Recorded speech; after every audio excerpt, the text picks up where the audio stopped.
Hi, this is the lesson number 5 in the series of European literature. In this lesson, we shall discuss about Odyssey, a famous work, a great poem by Homer. Before talking about this poem, first I would like to just tell you some of the things about Homer because we haven't discussed about Homer in a proper way. Homer was living somewhere around in the 7th or 8th century BC. At that time, Greek art, literature, and culture was flourishing. In fact, we can say uh, it was Homer who really helped to the Greek art and literature to flourish. And about Homer, it was said that he was blind first, and there is also a belief going on that he was not a single man; he was a group of men. Okay, how can there may be any perception about this that some of the people they are means writing or plays or they are means narrating poems in a group. It may be possible. Okay, so about his writing style, we have one point that he wrote in the dactylic hexameter. He wrote in the rhythm or writing style that is dactylic hexameter.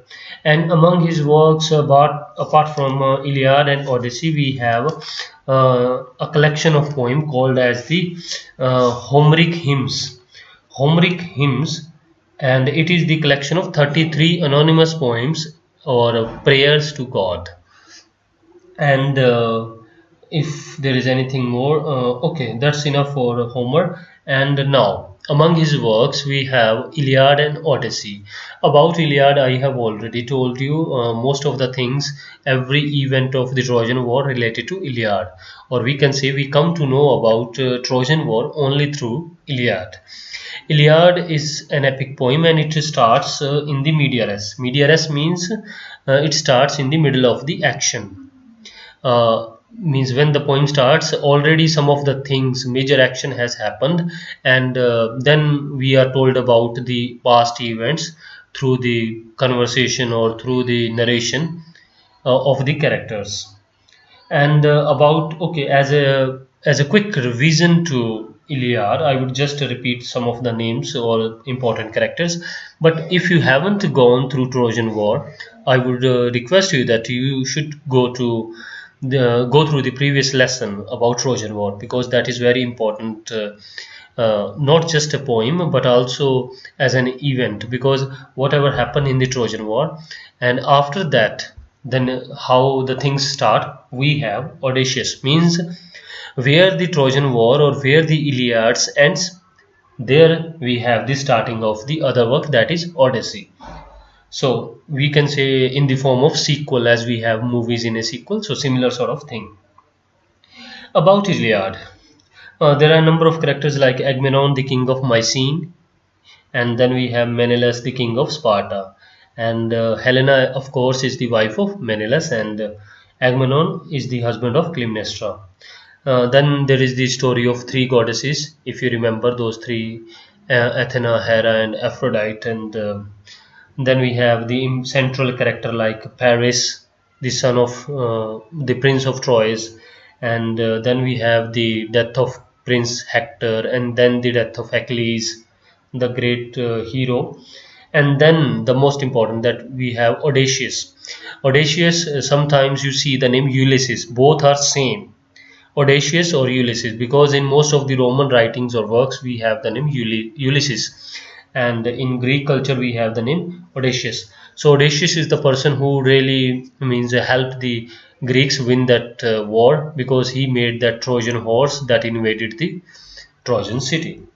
So that's how means the events in the Trojan War happened. I just gave you a quick revision to all these, and now when the Iliad ends, we are told that all the Greeks, now the kings like Agamemnon, Menelaus, they are on their way to means their kingdoms, and so as we have Odysseus.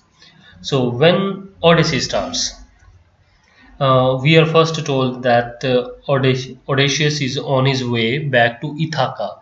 Ithaca is his kingdom or his city or place where he lives. he had a wife there. Name of the wife is Penelope, and he had a son. The name of the son is Telemachus. Telemachus is now teenages almost, because 10 years he spent in the war. Odysseus, he was there for 10 years. So Telemachus, at the beginning of this work, Odysseus is a teenage boy. So now when the poem begins, okay, one question is there, so I would just mention that in the previous years one question was there, that Telemachus is the character from which work? So Telemachus is the character from Odyssey by Homer, and Telemachus is the son of Odysseus. And this poem has third person omniscient narrator, means the narrator knows everything. He is the third person, he is not in the story anywhere. So most of the stories we have in the third person. Omniscient means the person who knows everything, like we say God is omniscient. So how it starts? After the war, after the Trojan War, Odysseus is not back home, and the people back home, like his family members and even his the native people, they are thinking that whether Odysseus has died in that war, because they are doubtful, because 10 years or the more, means even not just those 10 years, even so many years after have passed, but Odysseus hasn't returned to the place. And his wife Penelope and Telemachus, his son, they are waiting and talking. Somewhere in the heart they believe that he will come, but they still get worried whenever the people talk about the news or some of the rumors about his deaths. And we have now a number of people who are there as outsider in his house, because they have an eye to capture his house. We are told that Odysseus, he is the central character, or we can say he also is the main duke of the city. He is the king or duke, you can say, and his house, as the native people, some of the, we can say, the people who are always there to be rebellious, they are willing to capture his house with an excuse that there is no king, so that any one of them could or should become the king, so that the city should be protected. So they are having their eye on his house, not only on his house, but they are also willing to marry his wife Penelope. At this, Penelope and Telemachus gets worried. Every time they are just giving them excuse that okay, wait, because there is a possibility that Odysseus will come back. So that's how they were just making the time pass. And now the among these outsiders, we have one name, that is Antinous. Antinous, he is willing to, first he wants to kill Telemachus, and then he wants to marry Penelope. And on the other hand, we are presented the scene of a heaven, or so, where Athena, the same goddess, Athena, she is there and she is talking to god Zeus. So first, if you haven't gone through the first lesson of this series, please go through that, because in that I have told you who is Athena, the goddess, and now she is talking to god Zeus. Athena is in support to, means she is providing her full support to Odysseus, and she is serving as a protector to him, because on his way he's Odysseus in his journey, and in the journey he is facing so many troubles, and everywhere Athena is there to protect him. She is giving him full support, and despite her supports, still we have Odysseus is not reaching his home. So she is asking god Zeus to please help him reach his home, means help Odysseus. And why he is not reaching home? Because I have told you that the journey between the Troy city and the Sparta or whatever the other cities, it was mostly on the in the sea, and in the sea the god of sea, who is Poseidon is creating problems or obstacles to Odysseus. He is not letting him go or letting him reach his home. And now we are told that Odysseus is where he is held captive. Captive means somewhere you can call it like kidnapped by nymph named Calypso. So there is a nymph. Nymph, you can say a lady with magic skills and all those spells to get control of anyone. So there is a lady or nymph named Calypso.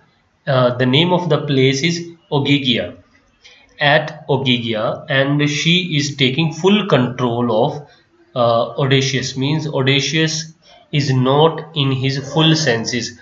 He cannot think about his journey. His mind is fully controlled by her, and in fact, she is having love with him. She is willing to keep him there as long as she can.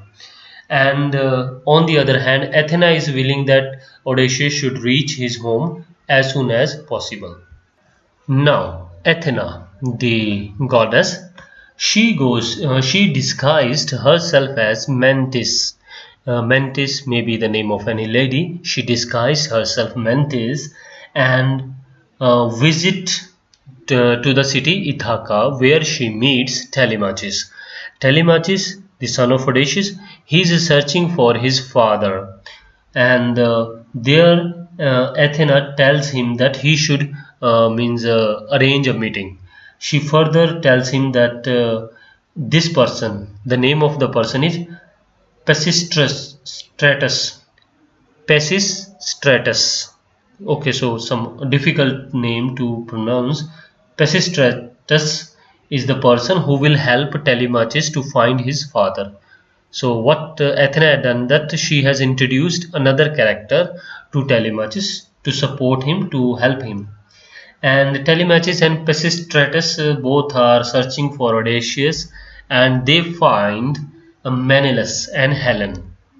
So Menelaus and Helen both they are returning from Trojan city, and they are reconciled, because I told you in the Trojan War Helen went for the love of Prince Paris, but now both husband and wife are reconciled. On the other hand, we are further told that Agamemnon has killed his or murdered his wife Clytemnestra.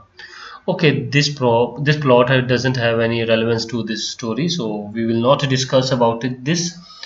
And further, they come to know about Telemachus. Especially, he comes to know about the fact that his father is still alive. Okay, he's somewhere lost in the journey in the sea, but he will return pretty soon. And on the other hand, we have Antonius or Antinous. He's trying his best to kill, or he's just deriving plans and schemes to kill Telemachus. Then comes the god Hermes.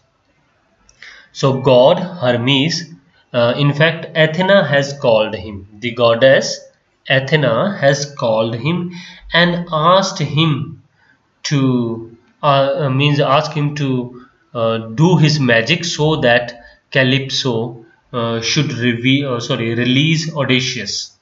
Now Odysseus was almost for 7 years with her, so Hermes did some magic tricks, and so that Odysseus is released. And having released Odysseus, now is on his way to Ithaca. And Poseidon, again the sea of god, again creating some problems, and in the sea voyage he again makes his boat lose the control, and now Odysseus reaches to another island, and the name of that island is Phaeacians. And there Odysseus meet these kings and queens of that place, and through their talks we come to know that Odysseus was at the place called as Lotus Eater. In fact, Odysseus is telling his story to the king and queen about the place Lotus Eater, where Odysseus and his men were we can say that staying during their distraction from the main journey. At that time they were somewhere फंस गए थे, something like that. They were they had spent their number of years. Why they spent? Because at the place Lotus Eater, The people, the native people gave them some fruits, and that fruit caused them, means, forget everything, especially about their journey. So they spend quite a lot time there, being almost senseless and almost feeling sleepy. Oh, so there is one fact as well with the lotus flower, that it is used to create a drug which cause sleepiness. So this point you can relate to the lotus. So that is the event of lotus eater. This event especially is taken by some of the poets while writing their poems, and in those poems we shall discuss about this lotus eater place, and about the people and their life, and also about the mental agony of Odysseus, and it's a symbolic representation as well, what symbolically it signifies. So now we are coming back to the main plot. Odysseus is just telling his experience to the king, and about his sufferings. Then again, we have Odysseus is on his way back to Ithaca, and now he reached there in the city Ithaca, and there he disguised himself as a poor man, and there he meet Telemachus. And though I told you that he has already spent 10 years in the war and 5-7 years in the journey, so after 7-18 years, means 17-18 years, he is not able to recognize his son, and so also his son, because Odysseus has disguised himself like a poor being.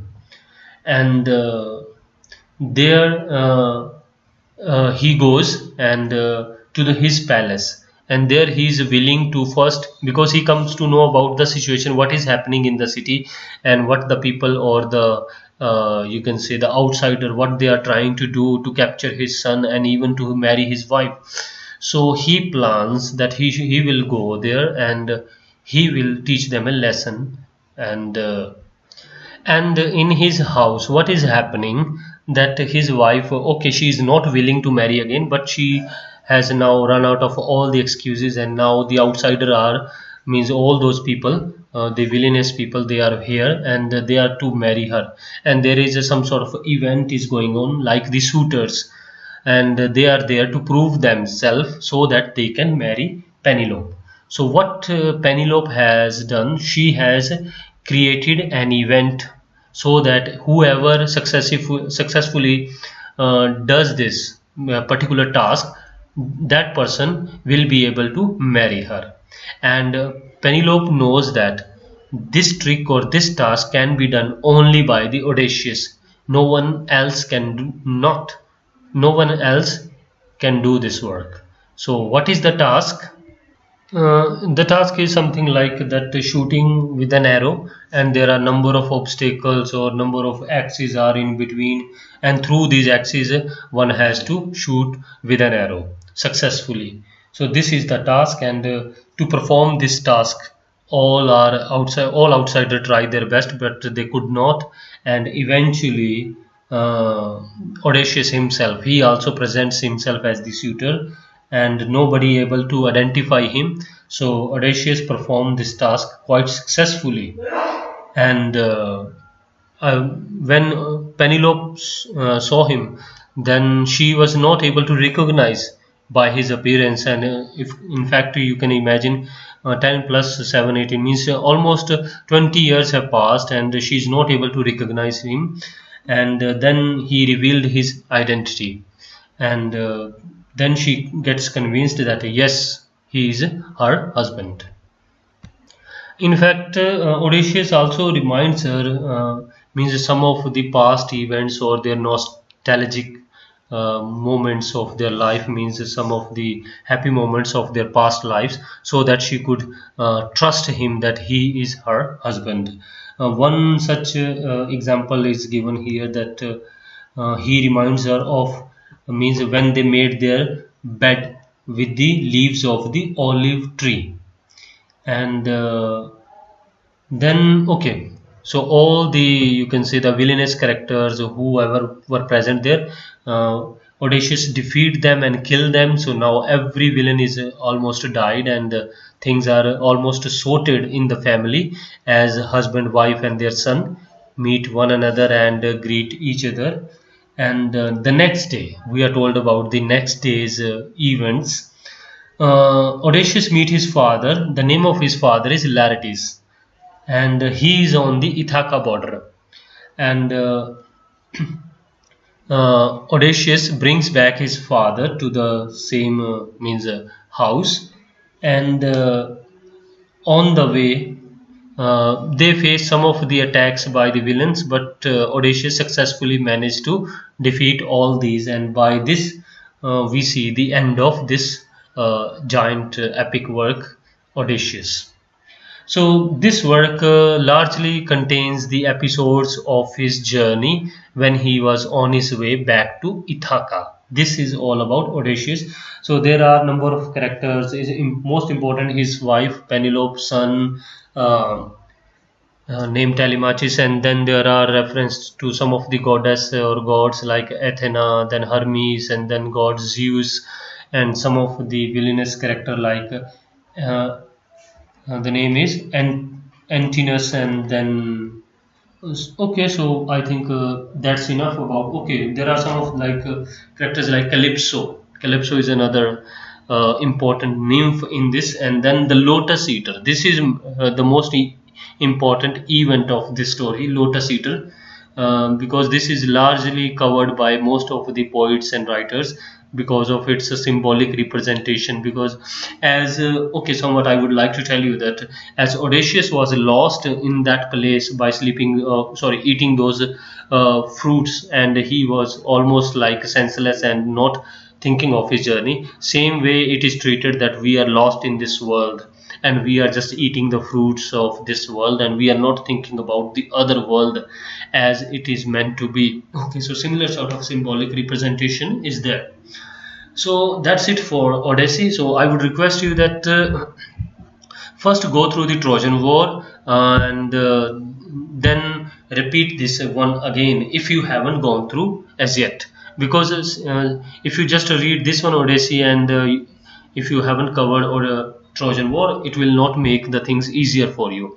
For further, I means for better understanding, well, I would say go to YouTube and you will find some movies there, especially based on Odysseus or Ulysses, because I told you that Ulysses and Odysseus represent the same character in the history, or okay, Greek or Roman, whatever it is. And you should search for some of the movies based on Odysseus or Trojan War or Helen or Ulysses. By any name you will find, then you will definitely understand the whole concept of these two epic works.